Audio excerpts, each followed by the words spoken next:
চলুন এরপর আমরা 41 নম্বর কোশ্চেন থেকে দেখি। ঠিক আছে, 41 নম্বর কোশ্চেনটা কি বলছে, মূল স্কেলের ক্ষুদ্রতম ঘরের মান ও ভার্নিয়ার বিভাগ সংখ্যার অনুপাতকে বলা হয় এ মূল স্কেল মান, বি ভার্নিয়ার স্কেল মান, সি ভার্নিয়ার ধ্রুবক, আর ডি হচ্ছে মূল স্কেল ধ্রুবক। ঠিক আছে, দেখুন এখানে মূল স্কেল মান হবে না, মূল স্কেল মান তো হবেই না, তার কারণ হচ্ছে মূল স্কেল আমরা জানি কেমন করে কি করে।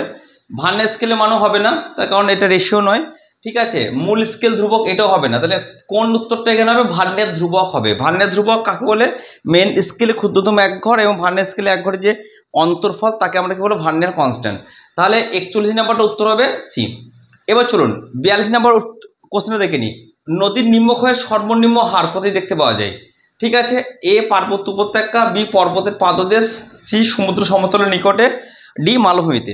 প্রথমে আমরা দেখে নেবো নিম্নক্ষয় কাকে বলে। ডাউনওয়ার্ড ইরোশন কাকে বলবো, নদী যখন নিচের দিকে ক্ষয় করবে তখন সেটাকে বলে ডাউনওয়ার্ড ইরোশন। ঠিক আছে, এরকম অর্থাৎ এরকম নিচে দিয়ে ক্ষয় করবে। আর নদীর ক্ষয় ডিপেন্ড করে কার উপর, গ্রেডিয়েন্টের উপর, ঢাল, এরকম ঢালের উপর ডিপেন্ড করে। গ্রেডিয়েন্ট যত বেশি হবে নিম্নক্ষয় ডাউনওয়ার্ড ইরোশন তত বেশি হবে। চলুন তাহলে এবার দেখিনি।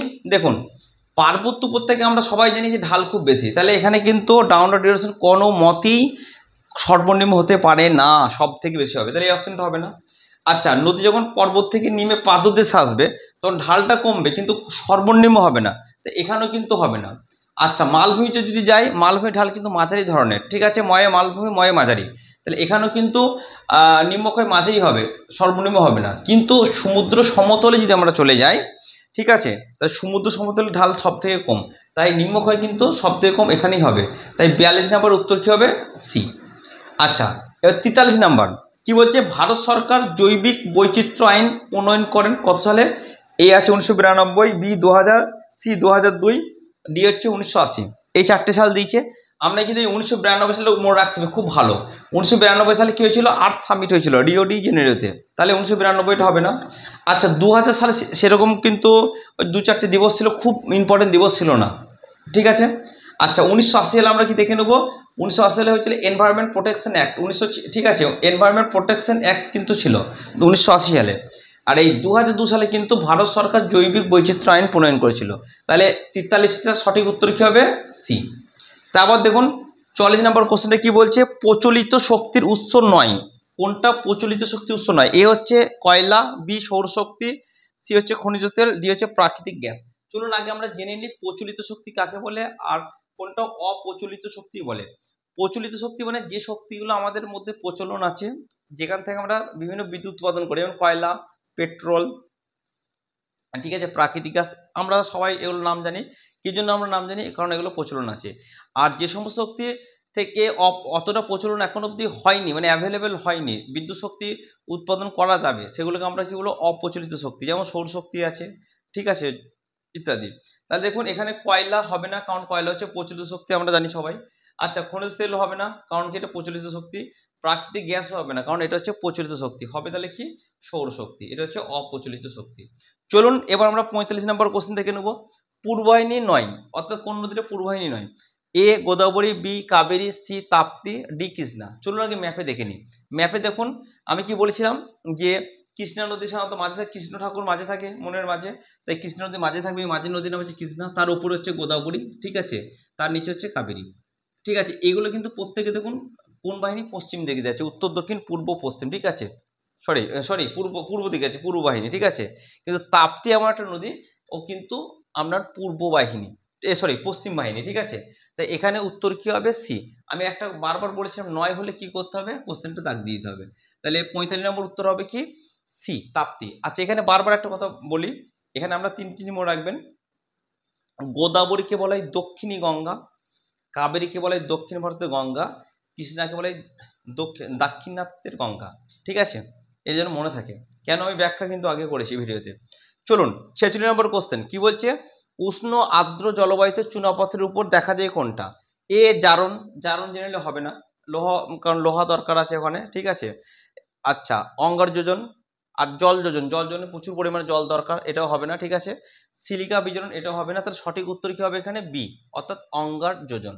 46 তাহলে আমরা কি নেবো অপশন, অঙ্গার যোজন, অর্থাৎ কার্বনেশন। কেমন?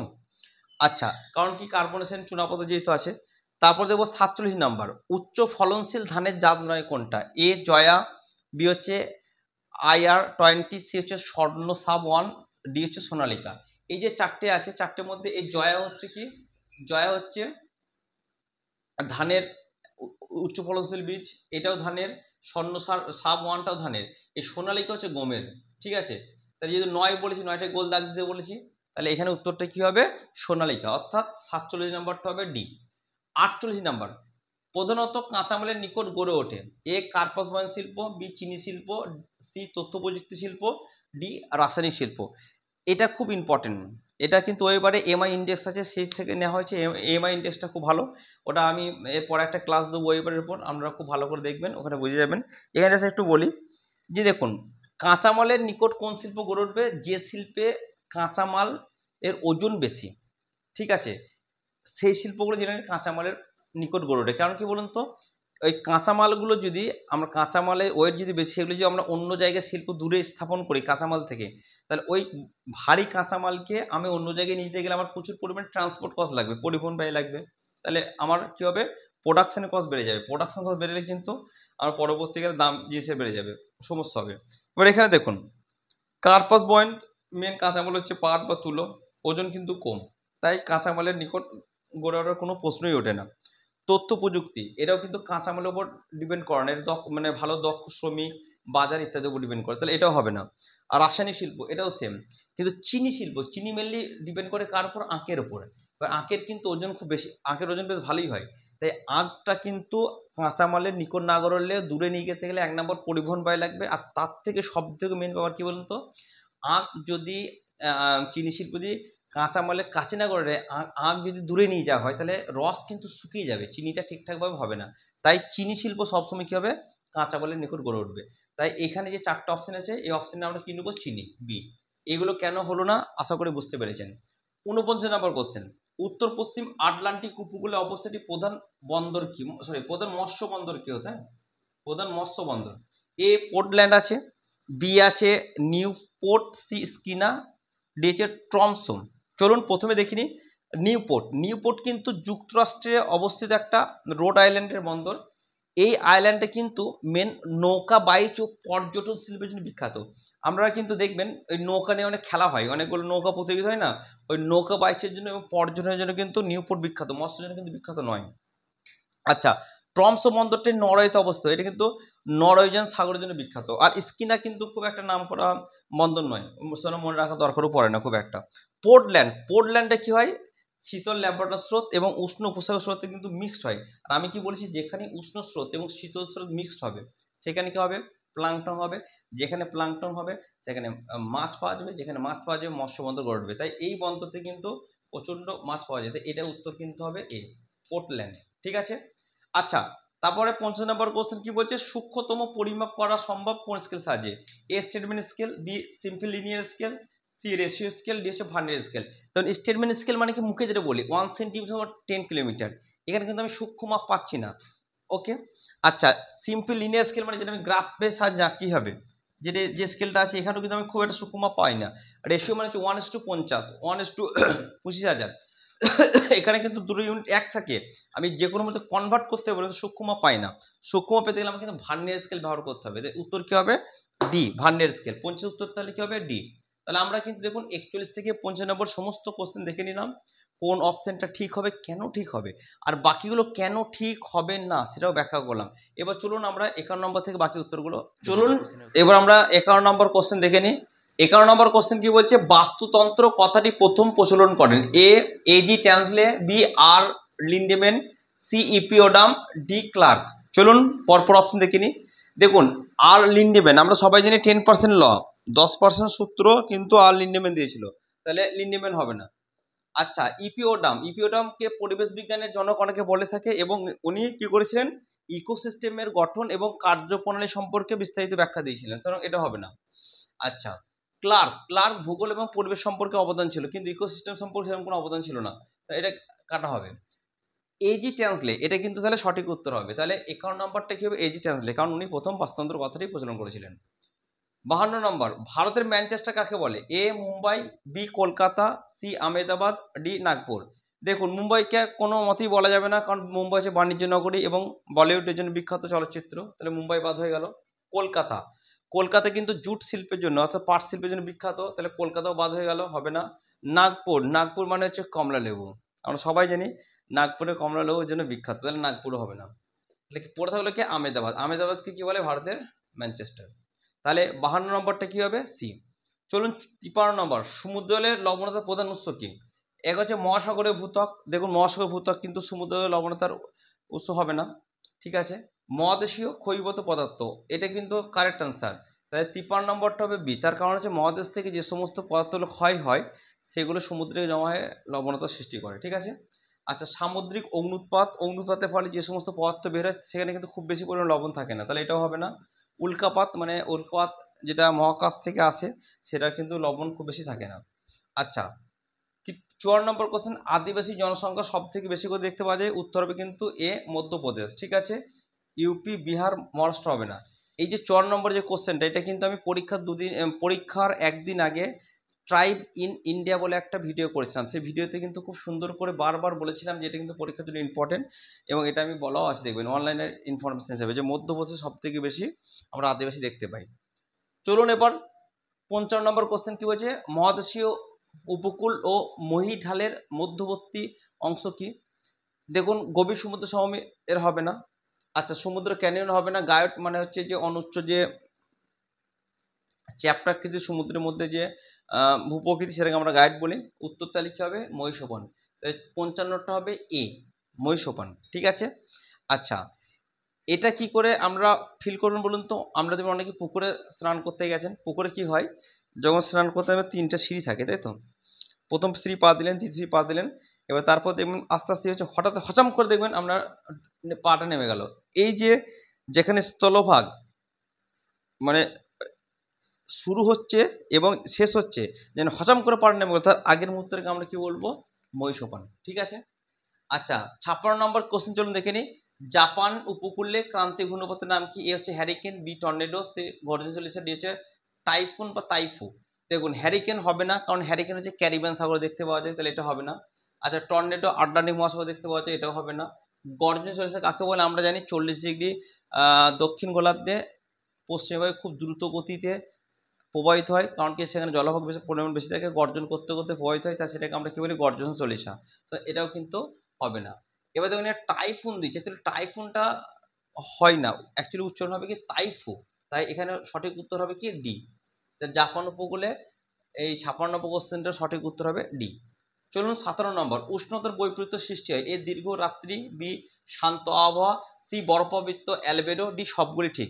চলুন প্রথমে আমরা দেখিনি যে বৈপরীত্য উত্তাপ কাকে বলে। না আমরা কি দেখি, আমরা জেনারেল অবস্থা কি দেখি, যত আস্তে আস্তে আমরা ওপর দিয়ে যাবো তাপমাত্রা কি হবে? কমবে। এটাকে আমরা কি বলি?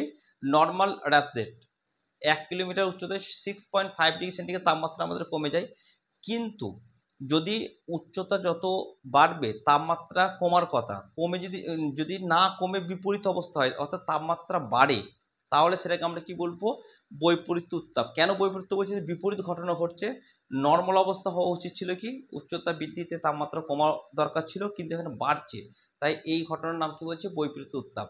এবার এই বৈপরীত্য সৃষ্টিতে কিছু ফ্যাক্টর কাজ করে, তার মধ্যে একটা হচ্ছে দীর্ঘ রাত্রি। কেন দীর্ঘ রাত্রি? তার কারণ হচ্ছে রাত যত দীর্ঘ হবে, আমরা কি জানি রাত্রে তাপ বিকিরণটা কম হয়, মানে রাত্রে কি হয় প্রচুর পরিমাণে আমাদের দিনের বেলায় মানে পৃথিবীষ্টি কী করে, দিনের বেলায় তাপ গ্রহণ করে সূর্যের কাছ থেকে, রাতের বেলায় তাপ বিকিরণ করে। এবার রাত যদি দীর্ঘ হয় তাহলে ভূপৃষ্ঠ থেকে প্রচুর পরিমাণে তাপ কিন্তু ওপরে চলে যেতে পারবে, ফলে কি তাড়াতাড়ি ঠান্ডা হতে পারবে, ঠিক আছে। ওই জন্য দীর্ঘ রাত্রি খুব দরকার, শীতকালটা খুব অ্যাপ্রোপ্রিয়েট। ওকে, 2 নম্বর কি শান্ত আবহাওয়া। আবার শান্ত, যদি টার্বুলেন্স হয়, ঠিক আছে, তাহলে কি হবে? তাপ যে বিকিরণটা সেখানে কিন্তু বাধা হবে, কিন্তু শান্ত আবহাওয়া থাকলে কী হবে? তাপ বিকিরণটা খুব সহজে হবে, ঠিক আছে। 3 নম্বর কি? 3 নম্বর হচ্ছে বরফাবৃত অ্যালবেডো। আমরা কি জানি বরফাবৃত অ্যালবেডো, ঠিক আছে, মানে বরফ থাকলে কী হবে বলুন তো? ওই মনে করুন যে তাপটা আছে সেটাকে রিফ্লেক্ট করে আবার মানে বরফে কি হয়, বরফের তাপ রিফ্লেক্ট হয়ে যায়, তার ফলে হয়, এবং বরফ যেহেতু ঠান্ডা ভূপৃষ্ঠকে তাড়াতাড়ি ঠান্ডা করে দেয়। তো এই সমস্ত ফ্যাক্টর যদি কাজ করে তাহলে আমরা কি দেখব? যত আস্তে আস্তে আমরা ওপর দিয়ে যাবো তাপমাত্রা না কমে বেড়ে যাবে। তাই এই 3টে ফ্যাক্টরই কিন্তু উষ্ণতা বৈপরীত্যের জন্য দায়ী। তাই এটা উত্তর কী হবে? 17 নম্বর উত্তর হবে অপশান ডি। চলুন 18 নম্বর কোশ্চেনে কি দেখে নেব। একটি দেশের জনঘনত্ব মানচিত্রে উপস্থাপন উপযুক্ত পদ্ধতি কোনটা? A pie graph, B choropleth, C chorochromatic, D dot and sphere. চলুন দেখলি ক্রোকোমাটিকে আমরা কি করি, বিভিন্ন রং ব্যবহার করে আমরা বিভিন্ন তথ্য দেখাই, যেমন ল্যান্ড ইউজ ম্যাপ। আচ্ছা, ডট অ্যান্ড স্পিয়ার সাহায্যে আমরা কি করি, ডটে আমরা জেনারেলি গ্রামীণ দেখাই, স্পিয়ারে আমরা কি দেখি, শহর জনসংখ্যা প্রদর্শন করি। আর ডট অ্যান্ড স্পিয়ারের সাহায্যে আমরা কি করি, শহর এবং গ্রাম উভয় লোক সংখ্যা দেখাই। আর পাইগ্রাফের সাহায্যে কী করি, মানে একটা বড় বৃত্ত আঁকি, বিভিন্ন তার সেগমেন্টে ভাগ করে বিভিন্ন তথ্য দেখায়। দেখা গেলো কোনো একটা গ্রামে এসটি এসসি ও বেশি পপুলেশন আছে, পাইগ্রাফে দেখাতে পারবো। দেখা গেলো কোনো একটা গ্রামে ধান গম ইত্যাদি উৎপাদন হয়েছে, সেটা আমরা পাইগ্রামের সাহায্যে দেখাতে পারবো। এটা এই ব্যাপারে কিন্তু একটা কোশ্চেন পড়েছিল, 360 ডিগ্রি হবে, সেটাকে আমরা ভাগ করে করে দেখাবো। তাহলে এই তিনটি কিন্তু হবে না, উত্তর কী হবে, ক্রোপ্লেথ। কারণ ক্রোপ্লেথের সাহায্যে আমরা কি করতে পারি, আমরা ডেনসিটি, পপুলেশন ডেনসিটি কিন্তু আমরা দেখাতে পারি। ঠিক আছে, তাহলে 18 নম্বরটা সঠিক উত্তর হবে বি। এবার যে 59 নম্বর, কাঠিন্যতার মাত্রা সর্বাধিক কি, সর্বাধিক কে কিসে হয়? এ বেলে পাথর, B marble, C quartzite, D হচ্ছে চুনাপাথর। দেখুন কাঠিন্যতার মাত্রা যে স্কেলের সাহায্যে মাপা হয় সেই স্কেল হচ্ছে মোহ স্কেল। ঠিক আছে, এবার এখানে দেখুন বেলে পাথর মানে বালি, বালি কিন্তু নরম, কাঠিন্যতা সেরকম থাকবে না। মার্বেল আমরা সবাই জানি শক্ত, কিন্তু খুব একটা শক্ত নয়। আচ্ছা, চুনাপাথর জানি যে জলে দিলে তো গলে যাবে। আর এটা কোয়ার্টজাইট হবে, কোয়ার্টজাইটের মান হচ্ছে 7। ঠিক আছে, মানে মোহ স্কেলে এর মান হচ্ছে 7। তাই এই চারটের মধ্যে সব থেকে কঠিন হচ্ছে কোয়ার্টজাইট, তাই উত্তর কি হবে, কোয়ার্টজাইট, অর্থাৎ সি হবে। কেমন? আচ্ছা, 7 নম্বর কোশ্চেন, পৃথিবীর ভূত্বকে উপরের অংশ গঠনকারী খনিজের নাম কি? নিকেল ও লোহা, বি তামা ও লোহা, সি সিলিকন ও ম্যাগনেসিয়াম, ডি হচ্ছে সিলিকো অ্যালুমিনিয়াম। দেখুন এই অপশন আছে নিকেল এবং লোহা। নিকেলে প্রথম অক্ষর এন আই, ঠিক আছে, লোহার হচ্ছে এফি। নিফে, নিফে জেনারেলি কেন্দ্রমণ্ডলকে আমরা বলি, তাহলে এটা কিন্তু হবে না, কারণ কি এটা পৃথিবীর ভূত্বকের উপরের অংশ হচ্ছে না। আচ্ছা, সিলিকা ও ম্যাগনেসিয়াম, এটাকে একসাথে বলে সীমা, সীমা। আচ্ছা, সিলিকা ম্যাগনেসিয়াম বলি তো সীমা জেনারেলি কি যা হয়, সীমার নিচের অংশ, সীমা হচ্ছে কি সিলিকার, সরি শিয়ালের নিচের অংশ। আচ্ছা, সিলিকো অ্যালুমিনিয়াম, এই দুটোকে মিলে আমরা বলি শিয়াল। ঠিক আছে, আমরা সবাই জানি ভূত্বকের দুটো অংশ, ওপর অংশের নাম হচ্ছে শিয়াল, নিচের অংশের নাম হচ্ছে সীমা। ঠিক আছে, তাহলে যেহেতু এখানে পৃথিবীর ভূত্বকের উপরের অংশ গঠনকারী খনিজ বলেছে, তাহলে এখানে কি জানতে চেয়েছে, সিলিকা খনিজ উপাদানগুলো জানতে চেয়েছে। তাহলে উত্তর কী হবে, সিলিকার। এসআই থেকে হচ্ছে সিলিকা আর এল থেকে হচ্ছে অ্যালুমিনিয়াম। সঠিক উত্তর হবে 60-টা ডি। ওকে, এখানে কিন্তু আর একটা দেখবেন এই রিলেটেড কোশ্চেন ছিল, পৃথিবীর ভূত্বকের একটা মনে সম্ভবত কোশ্চেন ছিল। ঠিক আছে, যে ঘনত্ব সব থেকে বেশি কার? ঠিক আছে, মহাদেশীয় ভূত্বক, মহাসাগরীয় ভূত্বক, উত্তরটা কিন্তু ব্যাখ্যা করেছি। তাহলে আপনাদের যে এসএলএসটি 9-10-এর যে 60টা কোশ্চেন ছিল, আমি প্রত্যেকটা কোশ্চেন কিন্তু ব্যাখ্যা করলাম, কোন অপশানটা ঠিক, কেন ঠিক, ঠিক আছে, এবং কোনগুলো ভুল, কেন ভুল, সেগুলো ব্যাখ্যা করলাম, আমি আমার মতো করে ব্যাখ্যা করেছি। এরপরে হয়তো 2-4টে কোশ্চেন এখানে একটু কমিশন কী উত্তর দেবে সেই অপেক্ষা আমাদেরকে থাকতে হবে, উত্তর হয়তো চেঞ্জ 2-1টা হতে পারে, কিন্তু ম্যাক্সিমাম আশা করছি ঠিকঠাকই হবে। তো আপনারা একটু, আমি যে উত্তর দিলাম সেই উত্তর অনুযায়ী আপনারা দেখে নেবেন কে কত নাম্বার পেলেন। ঠিক আছে, আর যারা এসএলএস 11-12-এ পরীক্ষা দেবেন তাদেরকে বলবো এখন উত্তর কি না মেলানোর জন্য অনুরোধ করব, কারণ হচ্ছে বেশি উত্তর যদি ভুল হয়ে যায় জানা, তাহলে আপনাদের মানসিক চাপ হবে, আপনাদের পরীক্ষা কিন্তু খারাপ হয়ে যাবে। তাই আমরা 7 দিন পরে উত্তর মিলাবেন। আর একটা কথা বলে রাখি, এসএলএসটি কোশ্চেনটা কিন্তু 11-12 যে কোশ্চেনটা হবে, আজকে যে কোশ্চেন হয়েছিল 9-10 তার থেকে একটু কঠিন হবে, খুব কঠিন হবে না, কোশ্চেন কিন্তু সহজ হবে, অপশন কাছাকাছি হবে। ঠিক আছে, তাই আমরা একটু ভালো করে পড়ুন, এবং আমি কাল পরশু করেই এসএলএসটি 11-12-এর জন্য আমি সাজেশন লঞ্চ করে দেবো, এবং আপনাদের যেটা সব থেকে কঠিন বিষয় জিওগ্রাফিক্যাল থট, সেটাও ব্যাখ্যা করব। আচ্ছা, ওয়েবার থিওরি ব্যাখ্যা করব, জেড স্ট্রিম ব্যাখ্যা করব, মোশন ওয়েভ থিওরি ব্যাখ্যা করব, যেগুলো কঠিন লাগে আমরা পরপর ভিডিও পেয়ে যাবেন। ঠিক আছে, এবং 14 তারিখের পর থেকে যেহেতু এসএলএসটি পরীক্ষা শেষ হয়ে যাচ্ছে, সি আর ডি গ্রুপ আরম্ভ হচ্ছে, তো সি ডি গ্রুপের যেগুলো পরিবেশ বিষয় যেগুলো আছে তার উপরে কিন্তু ভিডিও আপলোড করা হবে। ওকে, থ্যাংক ইউ, আশা করি ভালো লাগবে, ভালো লাগলে ভিডিওটা অবশ্যই শেয়ার করবেন। Thank you.